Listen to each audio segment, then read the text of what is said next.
Wanginya melati pelaminan menusuk sampai ke ulu hati. Campuran parfum mahal para tamu beradu dengan aroma bunga yang memabukkan. Resepsi Fajar, putra semata wayangku, adalah puncak dari semua harapan yang selama ini kusimpan. Aku, Ratna, mengenakan kebaya sutra terlembut, melangkah anggun menuju area yang semestinya menjadi singgasana kehormatan, keluarga mempelai pria. Tangan kiriku tanpa sadar meremas tas kecil. Tempat sapu tangan Brenda tersimpan. Aku sudah mempersiapkan diri untuk tawa, air mata bahagia, dan ucapan selamat yang hangat. Namun, laju langkahku terhenti mendadak. Di antara deretan kursi mewah berlapis bludru krem yang disiapkan untuk keluarga inti, ada satu anomali, kursi yang seharusnya bertuliskan namaku, Ratna, Ibu Fajar. Kini digantikan oleh tempat sampah hiasan besar berwarna perunggu, tempat tangkai bunga sisa dekorasi dibuang. Kosong, menganga, dan ironis. Seketika, bisik-bisik yang tadinya seperti gemericik air kini menjadi gelombang tawa yang memecah kesunyian canggung. Lampu gantung kristal di atas kepalaku terasa seperti menyorotku, telanjang dan malu. Aku merasakan kehangatan menjalar dari leher naik ke wajah. Namun aku menahan diri untuk tidak mengeluarkan sepatah kata pun. Aku melihat Alia, menantuku, di samping Fajar di atas panggung pelaminan. Ia segera turun. Langkahnya gesit dan wajahnya dipoles senyum yang kelewat lebar. Ya ampun, Bu Ratna. Maaf. Ini pasti salah orang dekorasi. Iseng banget, ya? Serunya. Suaranya melengking dan berlebihan. Seolah-olah dia sedang memainkan adegan komedi panggung. Ia menunjuk tempat sampah itu dengan ujung jarinya yang berkuteks merah, lalu menarik salah satu kursi tambahan yang terletak jauh di sudut ruangan, tempat para kru catering biasanya beristirahat. Bunyi kursi yang ditarik itu menyeret lantai marmer, membuat kebisingan yang ganjil di tengah musik orkestra yang riang. Alia menempatkan kursi usang itu jauh dari panggung, jauh dari keluarga inti. Ini dia. Cuma bercanda, Bu. Jangan lebay, dong. Semua ketawa, kan? Anggap saja ini prank pembuka dari Alia untuk keluarga besar. Tambahnya, tawanya diikuti oleh Bu Lela, ibunya, yang berdiri di belakang Alia dengan pandangan mata yang dingin, nyaris bangga.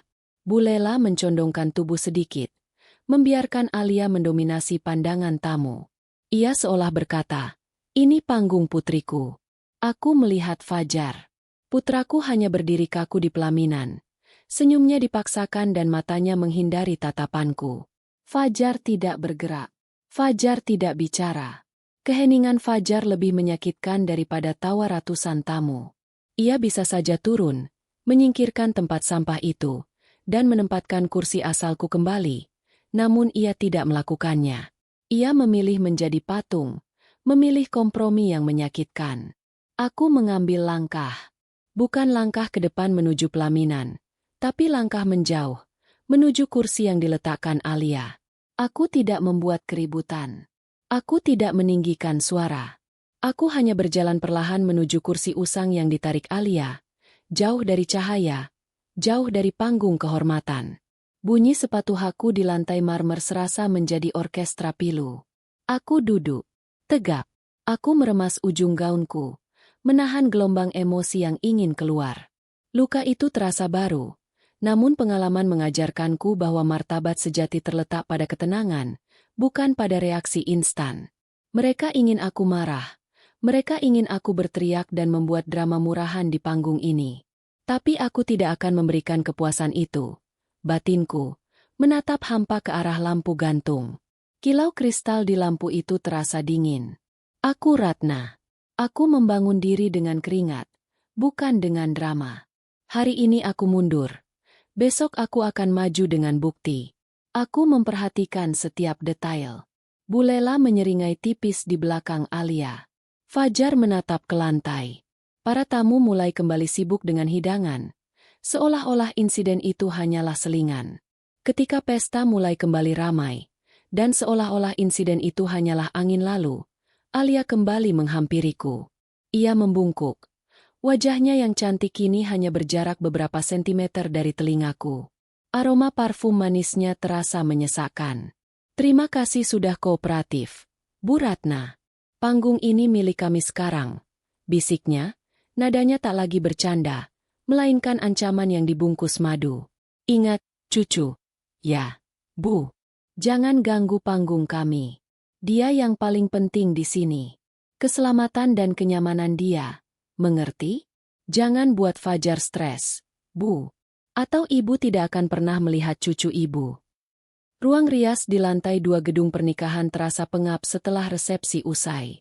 Di sana, para keluarga inti berkumpul, bukan untuk berpelukan, tapi untuk membersihkan riasan dan mengurus sisa administrasi. Udara terasa tipis dan dingin. Aku duduk di depan cermin, membiarkan seorang asisten membersihkan riasanku. Wajahku di cermin terlihat tenang, tapi mata itu tidak bisa berbohong. Mereka memancarkan kekecewaan yang dalam. Jantungku terasa seperti kertas yang diremas. Bu Lela, Ibu Alia, mondar-mandir di ruangan itu, suaranya dominan. Lain kali, Fajar, pastikan dekorasi kita profesional. Kasihan Alia jadi repot harus menjelaskan. Untung saja Ibu Ratna orangnya santai. Ya, Bu, katanya. Kalimat terakhir itu dilemparkan ke udara seperti pujian hampa yang menghina. Ia tidak menatapku. Ia hanya sibuk mengatur Fajar dan Alia untuk sesi foto terakhir. Aku hanya tersenyum tipis di cermin. Santai? Aku sedang mengukur seberapa jauh jurang ini akan terbentang. Aku tidak akan membiarkan mereka menyimpulkan kelemahanku. Fajar, putraku, akhirnya menghampiriku. Ia berdiri canggung di belakangku. Tangannya diletakkan di pundakku. Pundak yang seharusnya menjadi tempatku bersandar kini terasa asing. Disentuh oleh kehangatan yang ragu-ragu. Bu, maaf soal kursi tadi. Aku benar-benar tidak tahu. Alia bilang itu salah asisten. Bisiknya. Suaranya penuh keraguan dan permintaan maaf. Aku memejamkan mata sejenak. Merasakan sentuhan tangan Fajar yang dingin. Kau tahu, Nak. Seorang anak laki-laki harus tahu kapan saatnya berdiri tegak untuk martabat ibunya. Bahkan jika itu hanya masalah sepotong kursi.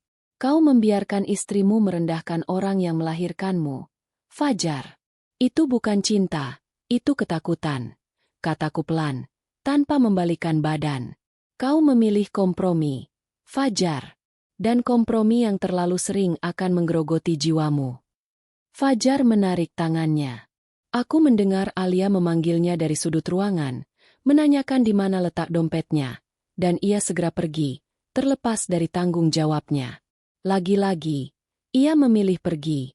Aku bangkit dan berjalan menuju lorong belakang yang gelap, mencari udara. Di sana, aku menemukan Arif, sepupu Fajar, yang selama ini menjadi keponakan kesayanganku. Ia berdiri di dekat jendela.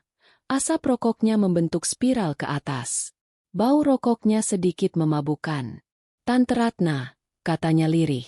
Segera membuang puntung rokoknya dan menghampiriku. Matanya terlihat merah, dipenuhi rasa iba dan marah. Saya saksi. Itu bukan salah dekorasi. Saya dengar Alia meminta orang dekorasi mengganti kursi itu tadi pagi. Dia tertawa saat menjelaskan ide tempat sampah itu. Ungkap Arif, matanya dipenuhi kemarahan. Sebuah bongkah es di hatiku mencair. Aku tidak gila. Itu skenario.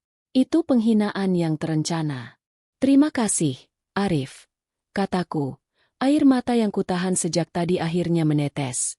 Air mata yang hanya boleh dilihat oleh bulan dan jendela kusam. Tolong, kamu adalah mataku. Aku butuh saksi yang jujur. Kamu harus siap. Nak, ini mungkin akan panjang. Arif menggenggam tanganku. Janjinya tanpa kata. Arif lalu membuka ponselnya. Tante, saya punya ini. Ia menunjukkan pesan singkat lama dari Alia kepada Fajar, membahas tanggal pernikahan dan rencana kehamilan.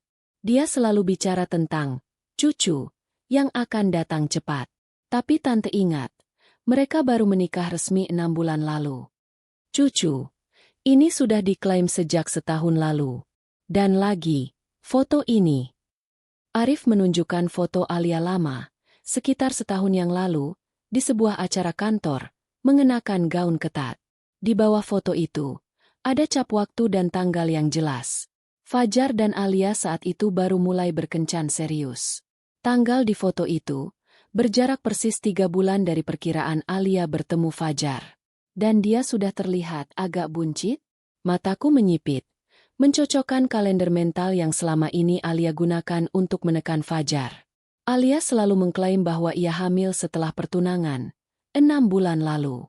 Mungkinkah ini adalah manipulasi narasi kehamilan untuk mengikat Fajar dan status sosial?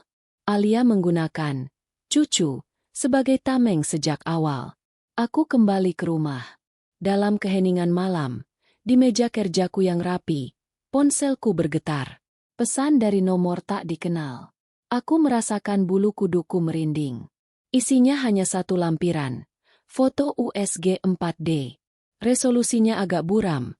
Namun di sudut kanan atas, ada cap waktu dan tanggal yang tercetak jelas. Tanggal yang menunjuk pada masa ketika Fajar dan Alia baru saja saling mengenal, jauh sebelum Fajar mengenalkannya sebagai tunangan. Foto itu adalah konfirmasi bisu atas kecurigaanku. 3 hari setelah pernikahan, aku mengunjungi klinik Dr. Rani. Udara di sana dingin, berbau alkohol dan antiseptik, sebuah kontras dari wangi melati resepsi.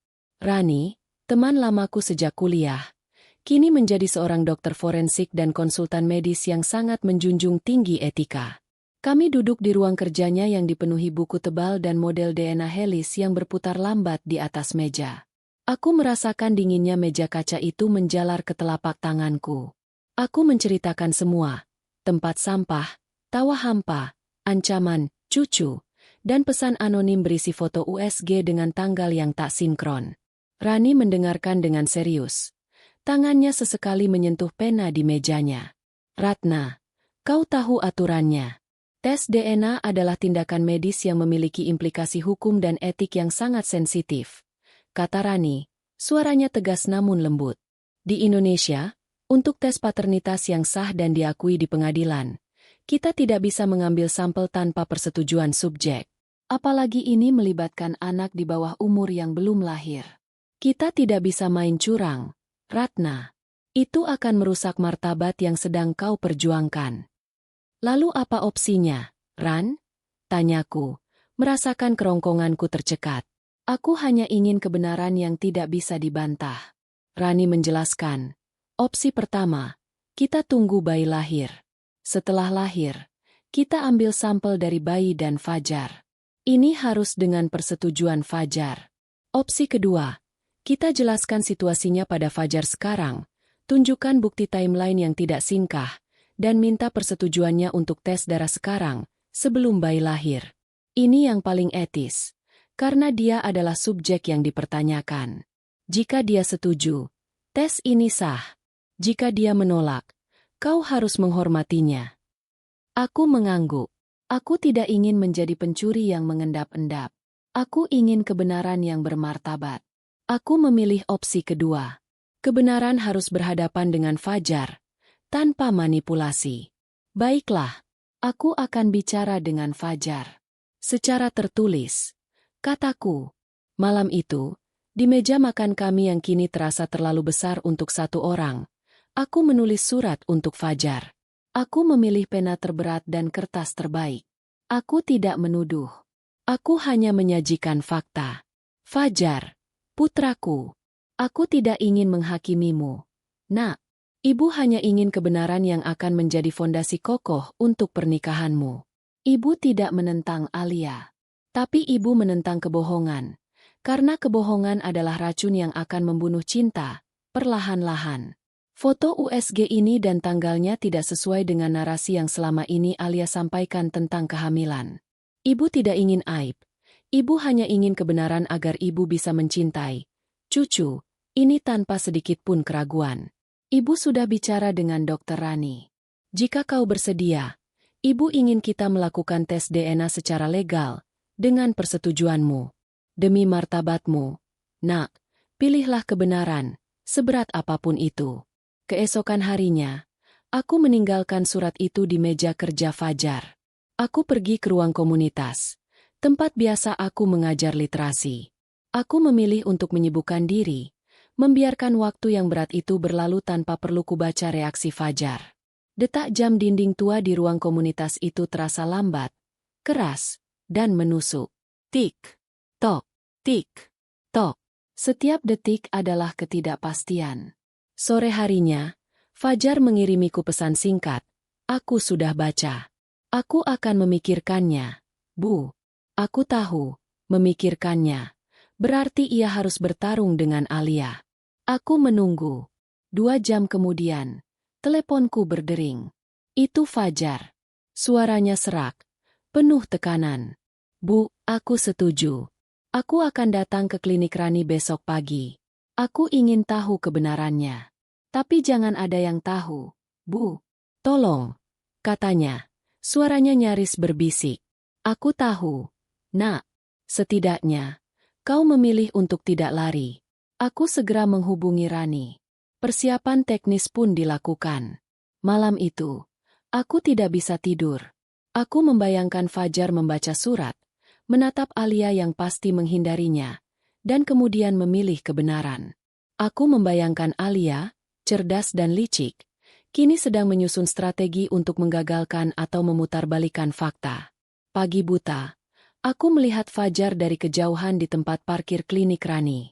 Ia turun dari mobilnya. Wajahnya pucat dan tegang. Ia berjalan masuk, kepalanya tertunduk, seperti sedang memikul beban yang sangat berat. Ia datang. 1 minggu setelah Fajar memberikan persetujuan untuk pengambilan sampel, Bu Lela menggelar syukuran keluarga kecil di rumahnya. Sebuah acara yang lebih terasa seperti panggung unjuk kekuatan. Aku hadir, mengenakan batik yang sederhana namun elegan. Aku duduk di sofa, mengamati sekeliling. Bau masakan Padang yang lezat di udara terasa kontras dengan ketegangan di antara kami. Di meja makan, Alia kembali ke skenario favoritnya, melontarkan humor yang merendahkan dengan tawa berlebihan. Alia mengangkat piring porselen bermotif bunga milikku. Bu Ratna, saya lihat piring ini seperti piring vintage dari zaman Belanda, ya? Kalau Alia lebih suka yang minimalis dan baru. Jangan-jangan koleksi piring ibu ini usianya lebih tua dari Fajar, ya? Kata Alia, sambil melirik Fajar, yang hanya tersenyum tipis, seolah-olah lelucon Alia itu lucu. Senyum Fajar terasa seperti topeng. Suasana hening. Aku meletakkan gelas minumku perlahan di meja. Bunyi kaca yang beradu dengan kayu terasa memekakan telinga. Piring yang tua punya cerita. Nak, ia diwariskan dengan nilai. Bukan dibeli hanya karena tren. Jawabku lembut, menatapnya dengan senyum yang tidak sampai ke mata. Aku tidak membalas penghinaan. Aku hanya menyajikan fakta. Bu Lela menyambut. Ya, Ratna benar. Tapi Ratna, kamu ini terlalu ribet dengan hal-hal kecil. Sekarang zamannya praktis. Janganlah orang tua ikut campur urusan anak-anak, katanya, sambil menyuapkan sesendok nasi. Kalimat itu terasa seperti cambuk yang dibungkus kain sutra. Ia menatapku dengan tatapan sinis. Lagi pula, sebentar lagi Alia akan fokus dengan cucu. Kamu jangan membuat Alia stres dengan hal-hal remeh. Ingat, kesehatan, cucu, adalah yang utama. Kita harus menjaga mood Alia. Ancaman itu diulang lagi, disajikan di hadapan makanan lezat, menggunakan cucu sebagai senjata psikologis. Aku melihat Fajar menunduk, menghindari pandangan semua orang. Saat aku berdiri untuk mengambil minum, Arif datang menghampiriku di dekat dapur. Ia terlihat gelisah. Tante, saya merekam semuanya. Ini audio lengkapnya. Bisiknya, menunjukkan ponselnya. Suara kursi tante yang digeser di pernikahan, tawa Bu Lela, dan kalimat-kalimat penghinaan tadi. Itu sudah menjadi pola. Ini bukan kebetulan, Tante. Ini pelecehan halus yang terstruktur. Aku merasakan kehangatan di dadaku. Arif adalah pahlawan sunyi di tengah keluarga yang penuh sandiwara ini. Terima kasih, Nak. Bukti pola pelecehan halus akan menjadi senjata yang lebih kuat daripada emosi sesaat. Aku kembali duduk. Aku melihat ke meja makan, melihat Alia yang kini memeluk Fajar dengan mesra, seolah-olah ingin menunjukkan bahwa mereka adalah tim yang solid. Aku Ratna. Aku tidak akan mengumbar emosi. Aku akan mengumpulkan semua kepingan bukti. Kesabaran adalah martabat yang paling tinggi. Aku akan menunggu waktu yang tepat. Aku melihat jam di dinding dapur. Waktu terus berjalan, dan di suatu tempat, di sebuah laboratorium yang sunyi, kebenaran sedang dicetak. Tepat pukul 9 malam, saat semua tamu mulai pulang, ponselku bergetar. Itu pesan dari Dokter Rani. Aku segera berjalan ke taman belakang, menjauh dari semua orang. Ratna, semua proses pengambilan sampel dari Fajar sudah sah dan legal. Tidak ada pelanggaran privasi atau etik. Kita sudah selesai di tahap administrasi. Fajar memberikan persetujuan penuh. Rani menambahkan satu kalimat lagi yang membuat napasku tertahan. Jadwal tes sudah fix, Ratna. Kita akan memproses sampel DNA Fajar dan sampel janin dari data USG yang valid. 2 hari kemudian, aku kembali berada di ruang tunggu klinik forensik Dr. Rani. Ini bukanlah ruang tunggu rumah sakit biasa. Suasana di sini sunyi, steril, dan formal. Aroma bahan kimia ringan bercampur dengan bau kertas baru. Aku duduk di kursi kulit gelap. Tangan kananku menggenggam erat tas berisi dokumen-dokumen lama, foto-foto, surat, dan tanggal-tanggal yang kusimpan. Aku mengenakan blazer hitam, memberiku perlindungan emosional. Detak jam dinding kuarsa di seberangku terasa seperti alarm bom waktu. Tik, tok, tik, tok. Denting itu seolah menghitung mundur martabat yang akan segera ditegakkan atau hancur berkeping-keping. Rani sempat keluar sebentar, mengenakan jas lab berwarna putih. Ratna, Fajar kooperatif. Dia datang sendiri, memberikan sampel darah sesuai prosedur legal, di hadapan saksi internal kami. Dia tampak sangat tegang, namun ia melakukannya. Semua sudah ditandatangani. Jangan khawatir, kita melakukan ini sesuai hukum. Sampel darahnya sudah di tangan lab. Bisiknya, menenangkanku. Fajar tidak tahu bahwa aku juga memiliki data USG anonim dengan tanggal yang tak sinkron. Ia hanya tahu bahwa ini adalah tes untuk memastikan semuanya baik-baik saja, demi ketenangan batin ibunya. Aku duduk dan memejamkan mata. Monolog batinku seperti film yang diputar ulang. Fajar, anakku, maafkan ibu. Ini bukan karena ibu tidak mencintaimu, tapi karena ibu mencintaimu. Ibu tidak ingin kau mendirikan rumah di atas pasir hisap kebohongan. Darah ini yang akan bicara. Kebohongan tidak akan bisa mengubahnya. Aku membuka mataku dan melihat ponselku. Aku melihat Alia sedang sangat aktif di media sosial keluarga. Dia mengunggah foto dirinya sedang mendekorasi kamar bayi, dengan caption tentang, hadiah terindah dari Tuhan untuk kami yang baru menikah. Tidak sabar menyambut si kecil. Ia sedang menyusun narasi, menguatkan citra dirinya sebagai istri dan ibu yang sempurna, yang patut dilindungi. Narasi yang akan semakin menyulitkan kebenaran untuk muncul. Ia sedang membangun tembok. Tiba-tiba, bunyi printer laser dari ruangan dalam terdengar.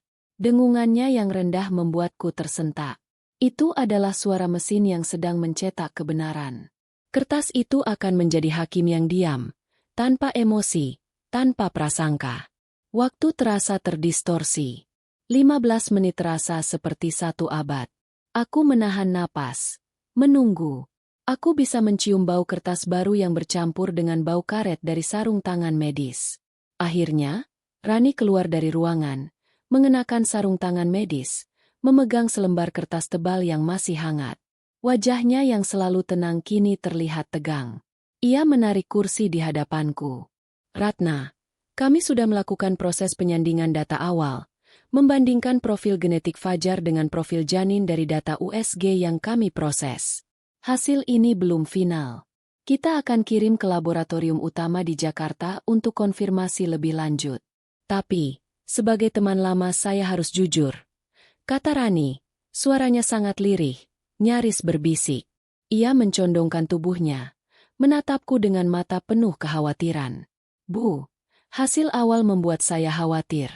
Ada diskrepansi genetik yang sangat signifikan, jauh di luar batas toleransi kemungkinan paternitas. Data awal menunjukkan kemungkinan 0. Tapi kita tunggu konfirmasi final. Ratna, jangan mengambil kesimpulan dulu. Tetap tenang, Ratna.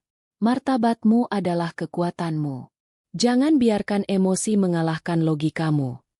Bab 6. Kartu undangan yang robek. 2 hari setelah pengumuman awal yang mengkhawatirkan itu, ketegangan di antara aku dan Fajar semakin tebal. Fajar kembali menjauh, disibukkan dengan Alia yang kini semakin manja dan menuntut perhatian, seolah-olah ia sedang menutupi kegelisahannya. Aku menerima kiriman paket. Bukan dari Alia, tapi dari Bu Lela.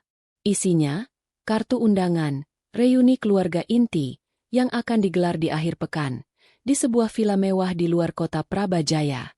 Kartu itu dicetak dengan tinta emas. Yang membuat hatiku mencelos adalah daftar nama yang tertera di kartu itu. Ada nama Bu Lela, Alia, Fajar, dan beberapa paman bibi dari pihak Alia. Namun, namaku, Ratna, tidak ada. Ada garis coret kasar di kolom paling bawah, tempat namaku seharusnya ditulis. Mereka tidak hanya mengabaikanku, mereka sengaja menghapusku. Aku menghubungi Arif. Arif, kamu dapat undangan? Saya juga tidak dapat. Tante, saya ini dianggap remeh oleh Bu Lela, katanya. Tapi tante lihat ini. Arif mengirimiku foto undangan yang ia temukan di tong sampah kantor Fajar. Kartu undangan itu disobek menjadi 2, dan bagian yang bertuliskan namaku dilempar begitu saja. Itu adalah penghinaan kedua, yang lebih pribadi dan diam-diam. Mereka tidak hanya ingin menggeser kursiku. Mereka ingin mencoretku dari daftar keluarga. Mereka ingin mengisolasi Fajar. Aku tahu ini adalah upaya sistematis Bu Lela dan Alia untuk mengisolasi Fajar, agar ia tidak memiliki dukungan moral dari pihak keluarganya sendiri. Mereka sedang mengencangkan tali di leher Fajar. Aku mencoba menghubungi Fajar. Ponselnya tidak aktif.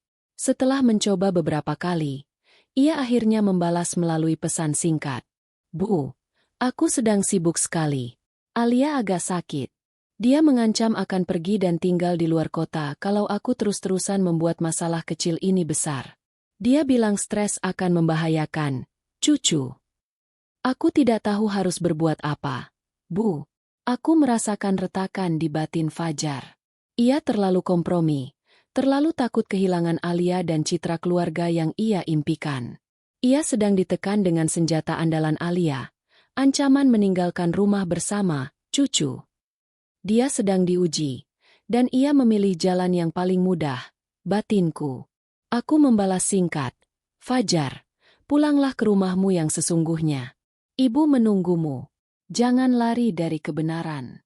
Saat aku sedang merapikan dokumen dan mengumpulkan semua bukti di atas meja, ponselku berbunyi nyaring.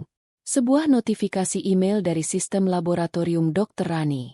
Aku segera berdiri. Jantungku berdebar kencang. Suaranya terdengar sampai ke telinga. Aku membuka email itu. Judulnya, Konfirmasi Hasil Paternitas Final. Email itu baru saja tiba. Dikirim dari laboratorium utama di Jakarta. Aku segera menghubungi Rani. Tanganku gemetar. Rani, ini hasil akhirnya. Suara Rani di seberang sana terdengar sangat serius, tanpa basa-basi. Ya, Ratna. Final. Mutlak. Dan ini bukan berita baik. Ratna, saya minta kamu datang sendiri. Jangan ajak siapa-siapa. Kita perlu bicara di ruang tertutup. Ini memerlukan kekuatan. Ratna, kamu kuat, kan? Datanglah ke klinik besok pagi. Pintu ruang konsultasi Dr. Rani terasa berat saat kubuka. Di hadapanku, Rani duduk di balik mejanya. Di atas meja itu, tergeletak sebuah amplop tebal berwarna putih bersih. Amplop yang akan menjadi penentu martabat atau aib. Amplop itu memancarkan aura dingin. Aku duduk tegak. Rani mendorong amplop itu ke arahku. Aku mengambilnya. Jemariku meraba tekstur kertasnya yang dingin. Baca perlahan. Ratna. Semua data dan disklaimer hukum sudah terlampir. Kesimpulannya ada di halaman terakhir.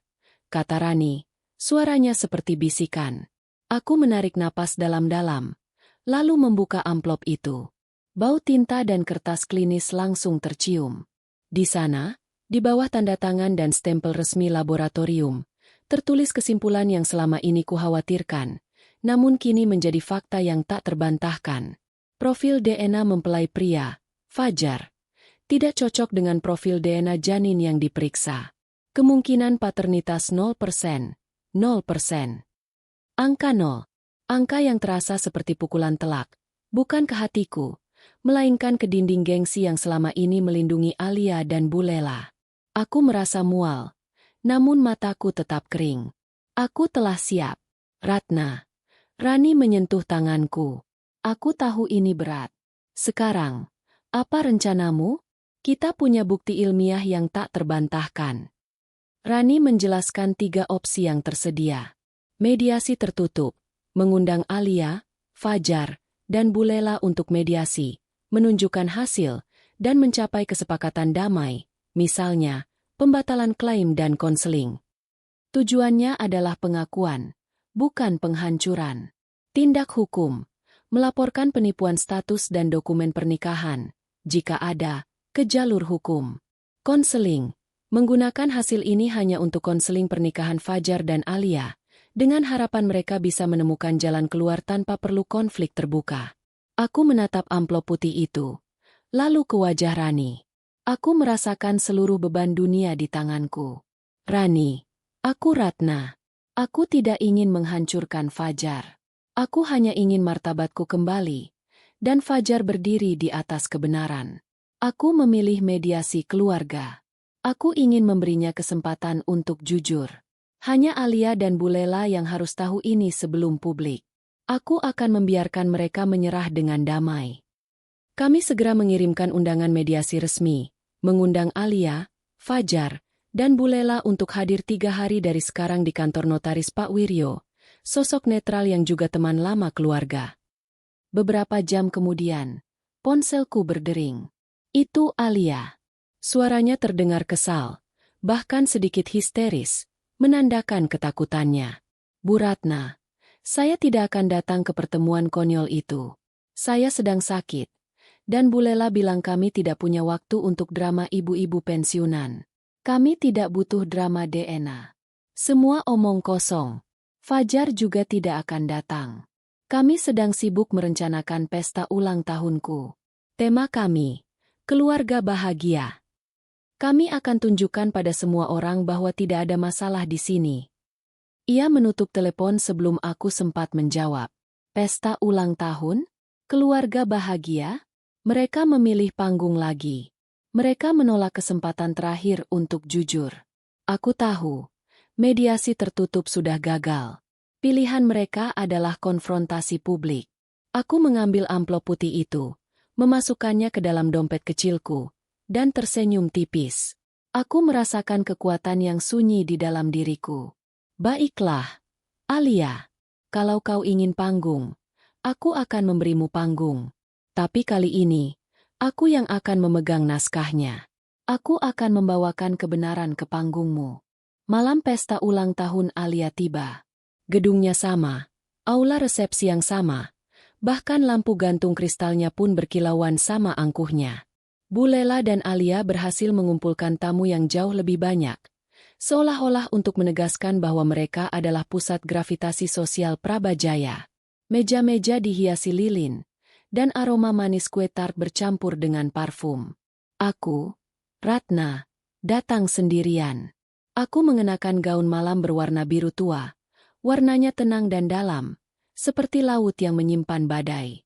Aku tidak datang dengan amarah, melainkan dengan ketenangan yang mematikan. Di tangan kananku, ada tas tangan yang menyimpan 2 barang, amplop putih berisi hasil DNA, dan ponsel Arif berisi rekaman audio penghinaan. Bu Lela melihatku masuk. Ia terlihat terkejut, namun segera memasang senyum palsu. Ah, Ibu Ratna, kenapa datang? Saya kira Ibu sibuk. Tidak apa-apa, Bu, mari masuk. Jangan lupa kasih hadiah yang bagus ya. Katanya, nadanya meremehkan. Aku memotongnya dengan nada suara yang damai. Saya tidak akan melewatkan panggung ini. Lela, saya rasa, ini akan menjadi panggung yang paling penting dalam hidup kita semua. Panggung kebenaran. Aku berjalan perlahan, menuju panggung tempat Alia dan Fajar berdiri, memotong kue dengan tawa yang terlalu dipaksakan. Aku melihat Fajar. Ia terlihat semakin kurus dan lelah. Aku berdiri di tepi panggung, bukan di kursi kehormatan. Ketika acara pidato dibuka, aku maju tanpa diminta. Aku mengambil mikrofon dari tangan seorang MC yang kebingungan. MC itu ragu, namun tatapanku yang tajam membuatnya menyerah. "Terima kasih atas panggungnya, Alia, Fajar," kataku. Suaraku terdengar jelas dan bermartabat, menarik perhatian semua hadirin. Musik orkestra yang riang dihentikan oleh MC. Aula menjadi hening. Malam ini, izinkan saya, sebagai ibu dari mempelai pria, untuk menyampaikan testimoni. Bukan ucapan selamat, melainkan sebuah refleksi. Aku bercerita tenang tentang martabat. Aku tidak menyebut kursi atau tempat sampah. Aku bercerita tentang rasa diinjak-injak, rasa direndahkan oleh tawa yang hampa, dan pentingnya kejujuran sebagai dasar sebuah keluarga. Aku berbicara pelan, namun setiap kata terasa seperti palu yang menghantam. Keluarga bukanlah panggung untuk bersandiwara. Keluarga adalah ruang untuk jujur, bahkan jika kebenaran itu menyakitkan. Jika kita berani menertawakan orang lain, kita harus lebih berani menertawakan diri sendiri yang tertangkap berbohong. Saya tidak datang untuk membalas dendam. Saya datang untuk menegakkan kebenaran yang hilang, kataku. Hadirin mulai gelisah. Bisik-bisik berubah menjadi keheningan yang tegang. Aku melihat Fajar. Wajahnya pucat. Ia akhirnya mengerti bahwa ibunya sudah tahu segalanya. Ia berdiri, ingin bicara, mungkin ingin membelaku, mungkin ingin menghentikanku. Namun, seperti biasa, Alia memotongnya. Ia menyambar mikrofon dari tanganku. Tatapannya liar, penuh ketakutan. "Cukup, Bu Ratna. Ibu sudah terlalu jauh. Ini pesta ulang tahun saya. Jangan merusak mood semua orang dengan drama ibu. Kenapa ibu harus ribet sekali dengan hal-hal kecil?" Aku mundur selangkah, menatapnya dengan tatapan yang penuh iba, bukan amarah. Aku mengangkat tanganku untuk menenangkan Fajar yang kini berjalan ke arahku. Sebelum ada kata-kata lagi, "Fajar, Alia," kataku, suaraku kembali menguasai ruangan. Aku mengeluarkan amplop putih itu dari tas kecilku. Amplop itu terasa seperti batu, dingin dan berat. Aku meletakkannya perlahan di atas meja, di sebelah kue ulang tahun yang cantik, di bawah sorotan lampu panggung. Izinkan kertas ini bicara. Karena ada kebenaran di dalamnya yang jauh lebih bermartabat daripada seluruh panggung ini. Begitu amplop putih itu diletakkan, dan keheningan mencapai titik nadirnya, pintu aula terbuka. Masuklah dua sosok dengan langkah tenang, memecah ketegangan visual yang terjadi di panggung. Mereka adalah Notaris Pak Wiryo dan Dr. Rani. Mereka datang bukan sebagai tamu, tapi sebagai pihak yang berwenang.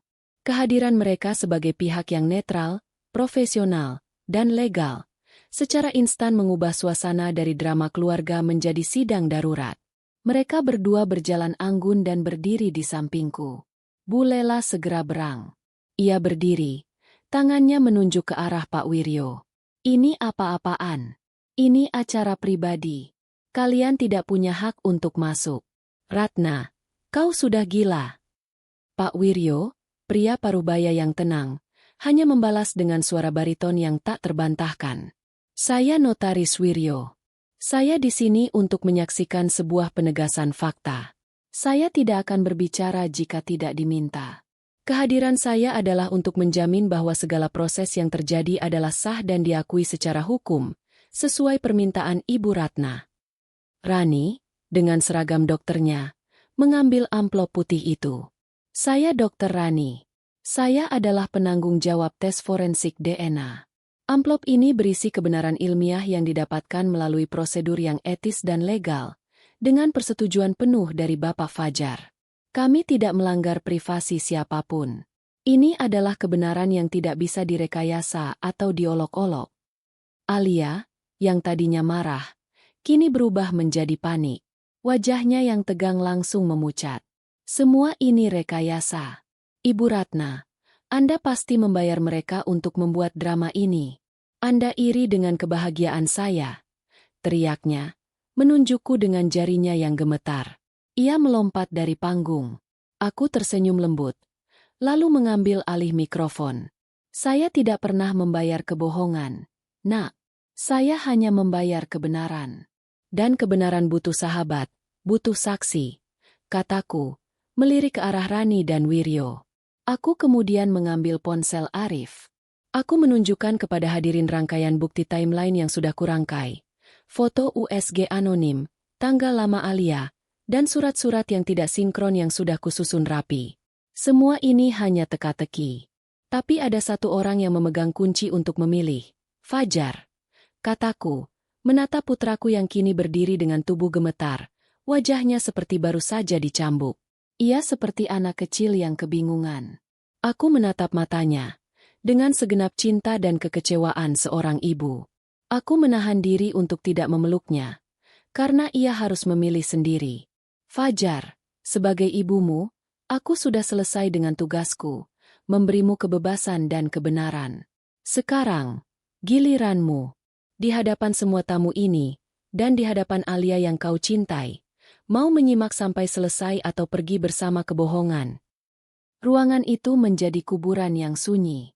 Nafas Fajar terdengar berat, seperti mesin yang kehabisan oli. Wajahnya adalah percampuran rasa bersalah, malu, dan terluka. Ia menatap Alia, yang kini menggenggam tangannya erat-erat, memohon dengan matanya. Ia menatap Bulela, yang mengirimkan tatapan tajam mengancam. Dan terakhir, ia menatapku, Ratna, ibunya, yang berdiri dengan kepala tegak, menawarinya martabat. Fajar menarik tangannya dari genggaman Alia, membuat langkah kecil, dan memilih duduk di kursi tamu, di barisan depan. Ia memilih mendengarkan. Wajah Alia hancur. Ini adalah kekalahan pertama yang nyata baginya. Aku mengangguk pada Rani. Rani mengambil amplop putih itu, dan membacakan prosedur pengambilan sampel yang sah. Setelah itu, aku mengambil ponsel Arif. Fajar sudah memilih. Sekarang, mari kita dengarkan sedikit humor yang menyakitkan. Kataku. Aku menekan tombol play pada rekaman audio dari pernikahan. Suara Alia yang melengking terekam jelas di seluruh aula. Cuma bercanda, Bu. Jangan lebay, dong. Semua ketawa, kan? Anggap saja ini prank pembuka dari Alia untuk keluarga besar. Lalu disusul tawa Bulela yang terdengar dingin dan puas. Kemudian, suara gesekan kursi usang yang ditarik Ratna, jauh dari kehormatan, yang terasa menyayat hati. Tawa yang tadi di resepsi terdengar hampa, kini terdengar memalukan.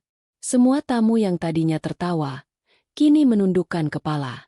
Mereka mulai menyadari bahwa mereka telah menjadi bagian dari permainan jahat ini. Suara itu adalah pengakuan terbuka atas penghinaan yang terencana, yang kini menjadi penghinaan bagi mereka semua. Setelah audio itu selesai, Alia meledak. Ia merampas mikrofon. Wajahnya berlumuran air mata yang bercampur dengan riasan. Ia berteriak, histeris. Ini semua tidak adil. Kalian merusak kebahagiaan kami. Fajar, jangan percaya. Cucu, ini memang milikku. Aku yang mengandungnya. Kalian hanya ingin menjatuhkanku. Itu hanya lelucon. Kursi itu hanya. Alia berputar, mencoba melarikan diri dari panggung. Ia berlari melewati kerumunan. Ia mencoba kabur. Aku melirik Fajar. Matanya berkaca-kaca. Ia baru saja menyadari bahwa ia telah membiarkan ibunya direndahkan demi melindungi sebuah kebohongan yang sistematis. Ia berdiri, tetapi ragu untuk mengejar Alia. Ketika Alia mencapai pintu, aku memanggil Fajar. Fajar, kataku. Suaraku menggetarkan namun penuh kasih. Aku mengeluarkan kunci mobilnya dari saku. Kunci mobil yang baru dibelikan Fajar untuk Alia. Aku menyerahkan kunci itu. Kita pulang, Nak, tapi bukan ke rumah yang dibangun oleh kebohongan. Kita pulang ke rumah yang akan kita bangun dari awal, di atas kebenaran. Fajar mengambil kunci mobil itu. Tangannya gemetar. Kunci itu terasa panas di telapak tangannya. Ia tidak mengejar Alia. Ia menoleh ke pintu yang kini kosong, tempat Alia melarikan diri, lalu menoleh ke arahku, ibunya. Ia tahu, pulang ke rumah yang dibangun kebohongan berarti ia harus hidup dalam kehampaan. Ia memilih kebenaran. Aku kembali ke panggung, mengambil amplop putih, dan menatap semua tamu, yang kini terlihat lebih seperti juri yang sunyi. Saya tidak ingin panggung ini, tapi panggung ini yang mereka pilih. Saya tidak ingin mempermalukan, saya hanya ingin martabat saya kembali, dan martabat putra saya ditegakkan.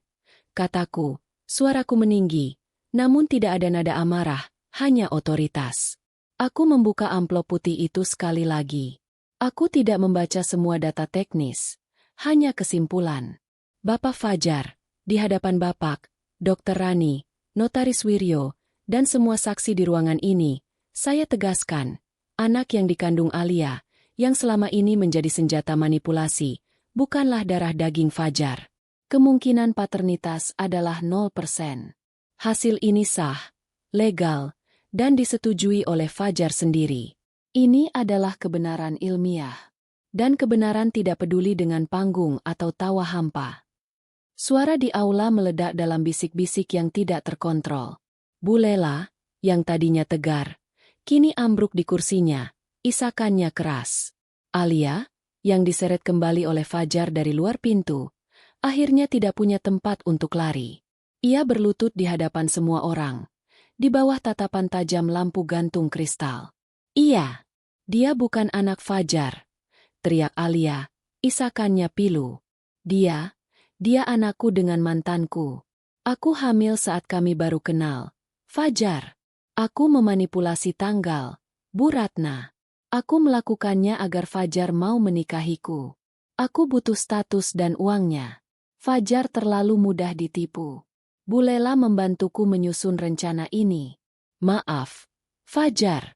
Aku takut. Aku tidak mau hidup susah. Bu Lela membenamkan wajahnya di tangannya. Kami hanya ingin yang terbaik. Fajar, Alia mencintaimu. Hanya caranya yang salah. Kami tidak ingin Ratna ikut campur. Dia terlalu kuat. Aku menatap Pak Wiryo. Notaris itu mengangguk, lalu mengeluarkan selembar dokumen lain.